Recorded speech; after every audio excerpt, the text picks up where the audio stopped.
So what's all this chaos behind me? Well, it is fruit and meat delivery day for the Forsyth FFA. We're here to learn about the history of the fruit and meat sales and the opportunities it gives FFA chapters. Let's go check it out.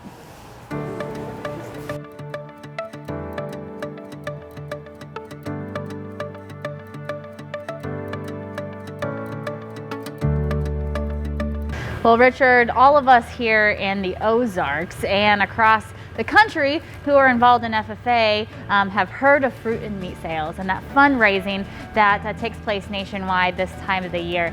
So let's talk about how Seitz is involved and how they're providing that avenue for FFA chapters and beyond. Certainly. Seitz has been involved in fundraising for over 40 years now with high school FFA chapters. We work with chapters across multiple states, but have been involved in Southwest Missouri since sometime back in the early 80s. Seitz originally started out as an operation that was involved in the produce business in South Texas, quickly became involved in fundraising, and today fundraising is the primary focus of our company. Well, as an FFAer myself, and then as an ag teacher, I sold the fruits, I helped deliver the fruits. You as a former ag teacher did the same.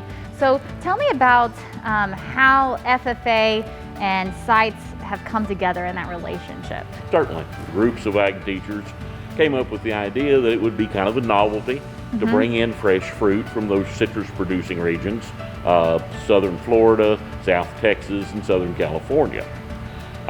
It became very successful because it was something that wasn't readily available at that time. You couldn't walk into any small town grocery store. We didn't have the convenience store networks that we have today, and buy fresh citrus fruit during the wintertime. And so FFA members were actually providing something to local families, particularly in our more rural areas, that wasn't easily available. You can walk into about any small town grocery store and buy any kind of product that you'd like to buy as far as a fruit product any time of the year. That wasn't the case when this originated. Well, starting as a novelty throughout the winter months to more of a tradition in more current times, what led to the expansion into meats and to other snacks? We actually had requests for different types of items. Turkeys, smoked turkeys, hams, etc. We find that these things are changing along as society changes, where fruit has been the major force behind this type of FFA fundraising program. Over the last 15 years, we see a greater increase in other product line sales and fruit sales sliding down somewhat. Well, ag teachers play a huge role in the lives of students. But you can't do a lot of things that you want to do for them without fundraising. Sure. And one of the biggest reasons you're able to do those is the Seitz fruit and meat sales. So tell me about how you chose fruit and meat as a whole, and that was going to be what you sold. It was absolutely off tradition of the school.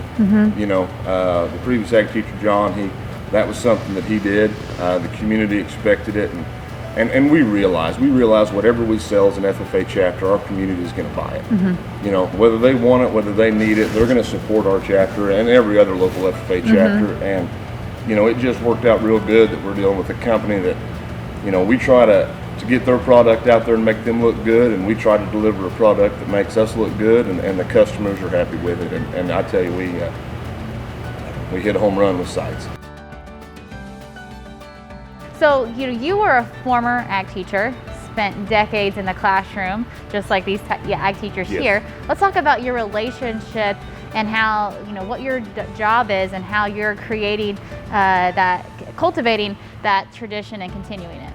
Well, I tell everybody I have the best job in the world because I get to drive around and see my friends. And I get paid for doing it. Exactly. And it is something that I really enjoy. It allows me to stay involved with ag education and with people that truly are my circle of friends. I try to work with these individuals and with their officer teams and their leadership groups to try to help decide what works best for them.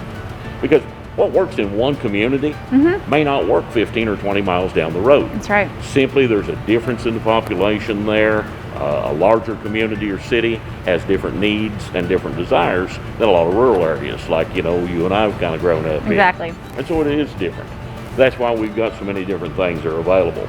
I try to work with the students and primarily with the ag teachers to decide either what they have traditionally done and continues to work for them, or in the case where we have new professionals coming into communities, what can we sit down and customize to make work for you?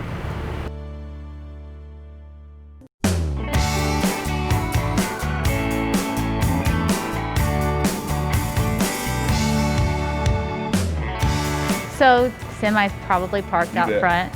The kids are going to come out. What's going to be taking place today? We've got 2 trucks. One's full of fruit, one's full of frozen meat products. The plan is to have them both pull in here side by side. We'll have a group of students. I know the ROTC always comes over and helps. In the shop, we've got a spot for everything, at least a planned spot for everything. And these kids know we'll have 4 or 5 kids jump on the truck, be handing off. We'll have 4 or 5 kids here in the shop, kind of directing traffic. We'll be checking off, making sure we got everything we need, and you know, as rough as it might seem when it's happening, when we wake up tomorrow morning, it'll be perfect. Well, we've talked a lot about tradition. How do you explain that tradition to your students who might be new to the program? Maybe they didn't have siblings or parents who sold. How do you get them motivated? The primary motivation is these kids know it, and you know it as a former ag teacher. You know, the FFA is the largest student-run organization in the country. Our chapter is about 150 students strong, and we spend a lot of money. And we try to spend that money on these kids, whether it's to pay, you know, national, state, and local dues, national convention, state convention. We take a summer ag trip every summer, and we do local things. Our area does a real good job, area barn warmings, area ag Olympics, and it costs money. We let those kids know, you know, here's what we expect to spend, here's what we need to make, let's try to reach a goal. And you know, for the last 6 years, we've met and exceeded that goal, and these kids, they realize that money's being spent for them and on them. So Mr. Holt, you are a young ag teacher, been at Chadwick, and then now here, all within this area. So I'm guessing you sold fruit as a young FFA'er. Yeah, we did at Chadwick while I was there. And were you young and motivated and excited to do it? No, I wasn't quite as motivated as I probably should have been. Looking back, I wish I'd have been a lot more motivated. But. So did you ever think you'd be standing in front of students, getting them motivated and excited about this process? You know, I didn't until I was about a senior in high school, and I kind of decided. I had one really good ag teacher that came through our program there, and he motivated me and kind of, well, he kind of made me see maybe this is what I wanted to do, and it's different, and I kind of have a different view of things. You know, Mr. Gailey, he was a motivated ag student, and I can kind of see and help those kids who aren't motivated to sell and to help the program. I kind of got that, you know, that other side of things down. So you understand. Right. Well, the kids today have already done the hard work. They've sold the product. How do you prepare them for the sales side of it? How do you teach them the value of walking up to a stranger or a friend or family member and presenting themselves and the products? Well, you know, an ag teacher, sometimes everybody assumes they're, and they are quite a bit, learning how to do things with their hands, learning, you know, physical work skills. Life skills is just as big a part of it. Yeah. And, you know, these kids a lot of times come in with great leadership skills, and we want them to leave with better and more confidence to be able and let people know, not only get the word the FFA out and what we're about, but honesty, integrity, leadership, public speaking, you know, it's all part of it, and this just kind of ties it all in together, and we make some money doing it.